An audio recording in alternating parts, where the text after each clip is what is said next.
లోనే సంచలనం లేకిచ్చినటువంటి అమరావతి ప్రజలందరినీ కూడా ఆంధ్ర రాష్ట్ర ప్రజలందరినీ కూడా మహిళలను కూడా ఉద్దేశించి ఏదైతే స్టేట్మెంట్స్ ఇచ్చారో సాక్షి టీవీ లైవ్ షోలో ఇచ్చినటువంటి దాని మీద కేసు మరి ఖమ్మంపాటి శిరీష గారు ఫిర్యాదు చేస్తే ఆ ఫిర్యాదు మీద మరి ఇన్వెస్టిగేషన్ చేసి డీఎస్పీ స్థాయి అధికారి ఇన్వెస్టిగేషన్ చేసి ఫస్ట్ లైవ్ షో నిర్వహించినటువంటి కొమ్మినేని శ్రీనివాసరావు గారిని అరెస్ట్ చేయడం జరిగింది. దానికి సంబంధించి ఈ రోజు ఆయన రిమాండ్ చేయడం జరిగింది.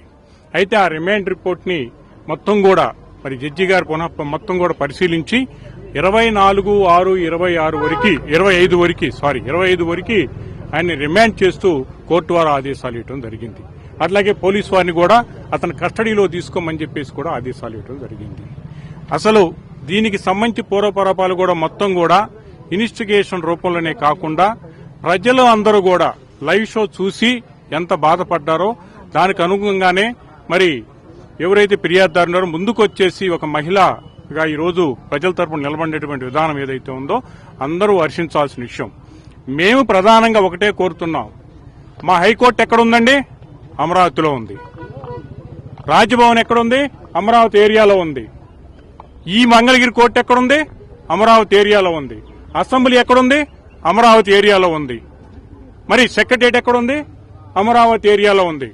ఇన్ని ఇన్స్టిట్యూషన్స్ నడిచే విధానంలో నడుస్తూ ఉంటే ఈ మొత్తాన్ని కూడా టార్గెట్ పెట్టేసి ఎంటైర్ సిస్టాన్ని కూడా పెట్టేసి ఇన్ని ఇన్స్టిట్యూషన్స్ కానీ ఈవెన్ ఇంక్లూడింగ్ మా హైకోర్టు కూడా అక్కడే ఉందని మాకు కూడా బాధగానే ఉంది. ఇక్కడ ఉండే వాళ్ళందరూ వేశ్యలు అన్న రూపంలో ఆయన చెప్పినా చెప్పబోయినా అదే అర్థంతో చెప్పి ఉద్దేశం ఏదైతే ఉందో దాన్ని సీరియస్ గా పరిగణించి రాష్ట్ర ప్రభుత్వం ఇమీడియట్ గా స్పందించేసి ఏదైతే ఈ ఆంధ్ర మహిళలకు సంబంధించిన ఆత్మగౌరవాన్ని కాపాడటానికి నిర్ణయం తీసుకుందో అదే దిశలో ఇంకా ముందు కూడా ఇన్వెస్టిగేషన్ చేయాల్సిన పరిస్థితి ఉంది. దీని వెనకున్నటువంటి ఎవరైతే సాక్షి మేనేజ్మెంట్ ఎవరైతే ఉండారో వారి మీద అట్లాగే వైసీపీకి సంబంధించిన లీడర్స్ కూడా ఎందుకు చెబుతున్నామంటే ఇంతటితో ఆగలేదు. ఇది వాళ్ళు యుద్ధం ప్రకటించారు. వాళ్ళు పదే చెప్పేది ఏంటంటే మేము అన్నాం మీరెందుకు ప్రింట్ చేయాలి, 1,00,000 ప్రింట్లు చేస్తారా అనే ప్రశ్న ఈ రోజు కూడా కోర్టులో కూడా శ్రీనివాసరావు గారు చూడండి బాధ వేసింది. మేము అక్కడ జరిగిందండి, జరిగితే ఏంటి 1,00,000 ప్రింట్లు దాకా 1,00,000 ప్రింట్లు మీరు ప్రింట్ చేస్తారా అనే పదం వాడటం అనేది అంటే మరి బాధపడ్డప్పుడు మీరు అన్నమాట విషయం మీరు రియలైజేషన్ అవ్వట్లేదు. ఈ రోజు ప్రత్యేకంగా మీరు చూసినటువంటి ఎవరైతే సజ్జల రామకృష్ణారెడ్డి గారు ఈ రోజు ఆయన స్టేట్మెంట్ కూడా ఫర్దర్ గా మళ్లీ కూడా డిరాగేటరీ వర్డ్స్ వాడటం, అఫెన్సివ్ రిమార్క్స్ మేడ్ అవటం, పిల్లల మీద ఇది మహిళల మీద వాళ్ళు కంటిన్యూస్ అఫెన్స్ చేస్తూ అల్లాఫుల్ యాక్టివ్ చేస్తున్నారు కనుక ఇది చివరికి ఏదైతే ఉందో మరి section 111 of the organised crime గా ట్రీట్ చేయబడితే కాకుండా ఇంకా ముందు కూడా దీంట్లో అనుకున్నటువంటి వ్యక్తుల మీద కూడా పరదరగా తరువుగా ఇన్వెస్టిగేషన్ చేస్తే పూర్తి స్థాయిలో న్యాయం జరిగిద్ది. ఓన్లీ వాళ్ళ టార్గెట్ అమరావతి క్యాపిటల్ సిటీ ఏదైతే ఉందో అమరావతి రీజన్ ఏదైతే ఉందో దాన్ని గతంలో 2014 నుంచి వాళ్ళు విషం జమ్మి అనేక రూపాల్లో ఇప్పుడే కాదు అనేక రూపాల్లో కూడా 2014 నుంచి ఇప్పటి వరకు 11 సంవత్సరాల వరకు వాళ్ళు విషం జమ్మారో అదే పందాలో అదే క్యాంపెయిన్ చేస్తూ దానికే ముందుకు పోతూ ఈ విధంగా చేసినటువంటి విధానం ఏదైతే ఉందో డెఫినెట్ గా ఆర్గనైజ్డ్ క్రైమ్ కూడా మేడ్ అవుట్ అవుతుంది. ఈ విధంగా కూడా మేము దీన్ని ముందు కూడా ఫైట్ చేయడానికి కూడా సిద్ధంగా ఉన్నాయని కూడా తెలియజేస్తున్నాం.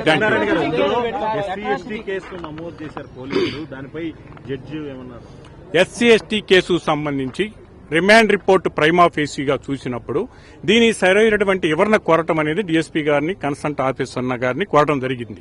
అయితే దాంట్లో రిమాండ్ రిపోర్టులోనే స్పష్టంగా మరి అదైతే జడ్జి గారికి రాతపూర్వకంగా ఆయనకు వచ్చినటువంటి గౌరవమైనటువంటి జడ్జి గారు ఇచ్చినటువంటి ఆదేశాలను పాటిస్తూ దానికి సరైనటువంటి ఆన్సర్ ఇవ్వాల్సినటువంటి ఆవశ్యకత ఉంటుంది. ఎందుకంటే ఇప్పటి వరకు పేర్కొన్న జడ్జిమెంట్స్ ఈ రూపంలో ఒక జనరల్ గా జరిగినటువంటి ఒక ఎస్సీలు ఉంటారు, అక్కడ అన్ని కులాలు ఉంటారు, మరి మెజార్టీ పీపుల్ కులాలు కూడా అక్కడ ఎస్సీలే ఉన్నారు కనుక అమరావతి ఏరియా ఇవన్నీ దృష్టిలో పెట్టుకుని స్పష్టంగా కూడా రిమాండ్ రిపోర్ట్లో ఆయన ఎక్స్ప్లెయిన్ చేయడం జరిగింది. ఆ ఎక్స్ప్లెయిన్ చేసిన దాన్ని పునరావృతం చేసి మళ్ళీ ఎక్స్ప్లెయిన్ చేసేటువంటి అవకాశం ఉంటుంది.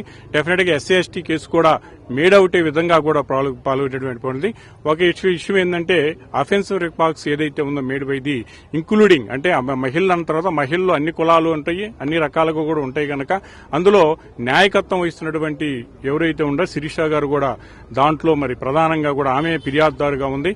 డెఫినెట్ గా అక్కడ మహిళా తల్లులు అందరూ ఎఫెక్ట్ అయినప్పుడు మరి ఎస్సీలు కూడా మహిళలు ఉన్నారు కదా కనుక ఆ దిశలో కూడా ఎక్స్ప్లెనేషన్ ఇచ్చేటువంటి అవకాశం ఉంది.